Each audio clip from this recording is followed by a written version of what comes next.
प्रियंका डॉक्टरी की पढ़ाई कर रही थी, लेकिन उसकी सास कोकिला को उसका डॉक्टर बनना बिल्कुल पसंद नहीं था और वो जानबूझकर उसे घर के कामों में उलझा कर रखती थी। नमस्ते आंटी, प्रियंका घर पर है क्या? क्यों, कौन है तू और तुझे क्या काम है मेरी बहू से? जी, मैं उसकी सहेली नीलम हूँ। कल उसका एग्जाम है ना, और उसने मुझसे कुछ किताबें पढ़ने के लिए मंगाई थी, वही देने आई हूँ। अच्छा, तो तू है नीलम जो सारा दिन फोन पर मेरी बहू के कान भरती रहती है। देख लड़की, अगर आज के बाद तूने मेरी बहू को कुछ उल्टी सीधी पट्टी पढ़ाई तो मुझसे बुरा कोई नहीं होगा। और खबरदार, अगर आज के बाद तूने मेरी बहू को फोन किया या दोबारा इस घर में दिखाई दी। अरे माँ जी, पता नहीं आप किस जमाने की औरत है। मैं तो सिर्फ आपकी बहू की मदद करना चाहती थी, लेकिन क्या करे, बेचारी की फूटी किस्मत है जो उसे आप जैसी सास मिली है। ठीक है, जाती हूँ मैं। हाँ हाँ जा, बड़ी आई मुझे भाषण देने वाली, तेरे जैसी बहुत देखी मैंने। शाम को प्रियंका अपने पति के साथ घर आती है। माँ जी, मेरी सहेली नीलम आई थी क्या? अरे बड़ी बदतमीज है तेरी सहेली, बड़ों से बात करने का जरा भी ढंग नहीं है। उसे तो मैंने डांट के भगा दिया। हे भगवान, अब क्या होगा? कल मेरा एग्जाम है। अरे तेरी इस बेकार की पढ़ाई में क्या रखा है? बड़ी आई डॉक्टर बनने। चुपचाप घर के कामों में ध्यान दे। कल मेरी कुछ सहेली आ रही है, उनकी खातिरदारी में कोई कमी नहीं होनी चाहिए, समझी? जी माँ जी। प्रियंका की सास मुंह फुला के वहां से चली जाती है। प्रियंका का अगला पूरा दिन अपनी सास की सहेलियों की आवभगत और घर के काम में बीत जाता है और प्रियंका एग्जाम नहीं दे पाती। उस रात प्रियंका अपने पति करण को सारी बात बताती है। अब क्या बोलूं, ये माँ भी ना।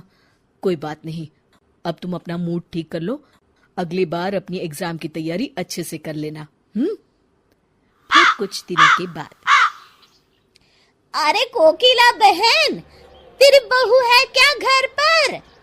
अरे क्या हुआ भारती, तू इस तरह लंगड़ा क्यों रही है?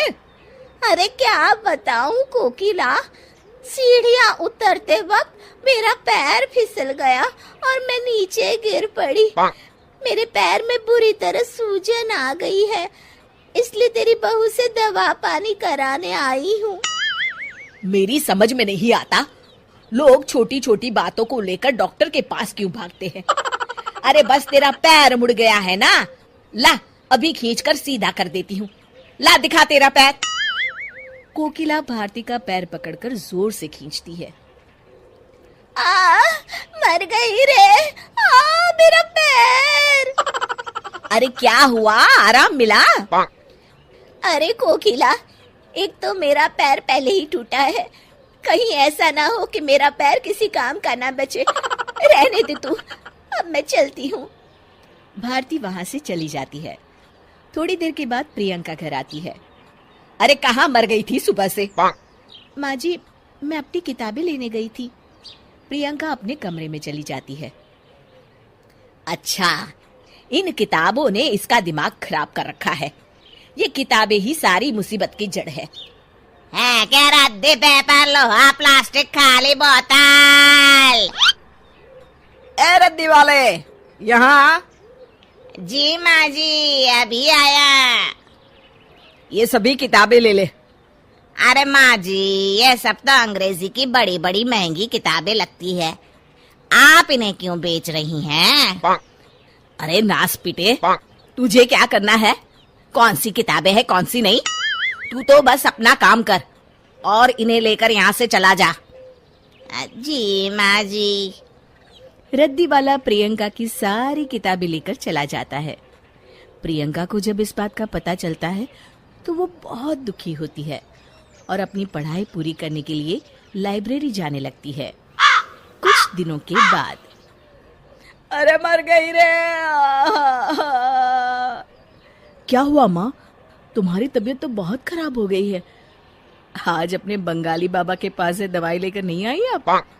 अरे नाम मत ले उस बंगाली बाबा का, वो तो खुद अपना इलाज नहीं कर सकता, मेरा इलाज क्या खाक करेगा। ठीक है माँ, मैं प्रियंका को फोन करके बुला लेता हूँ। प्रियंका लाइब्रेरी में बैठी पढ़ रही होती है। तभी उसके पति करण का फोन आता है। जी बोलिए करण। माँ की तबीयत ठीक नहीं है, तुम जल्दी घर आ जाओ ना। जी मैं अभी आती हूँ। थोड़ी देर के बाद प्रियंका घर पहुँचती है। क्या हुआ माँ जी? सुबह से माँ की तबीयत ठीक नहीं है। फिक्र मत कीजिए माँ जी, आप मुझे एक बार अपना चेकअप करने दीजिए, सब ठीक हो जाएगा।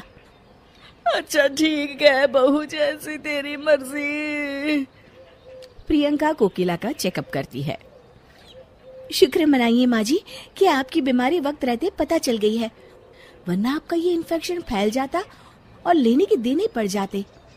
प्रियंका अपनी सास को एक इंजेक्शन लगा देती है और कुछ दवाइयाँ खाने के लिए दे देती है। अब आप एकदम ठीक हो जाएंगी। कुछ दिनों के बाद कोकिला पूरी तरह ठीक हो जाती है। अपनी बहू के साथ किए गए गलत व्यवहार को याद करके कोकिला को बड़ा बुरा लगता है और वो अपनी गलती का पश्चाताप करने के लिए अपनी बहू को उसकी किताबें ला कर देती है। मुझे माफ कर दे बहू, अगर तू सही वक्त पे मेरा इलाज नहीं करती तो पता नहीं क्या होता। अरे माँ जी, आप ये कैसी बातें कर रही हैं?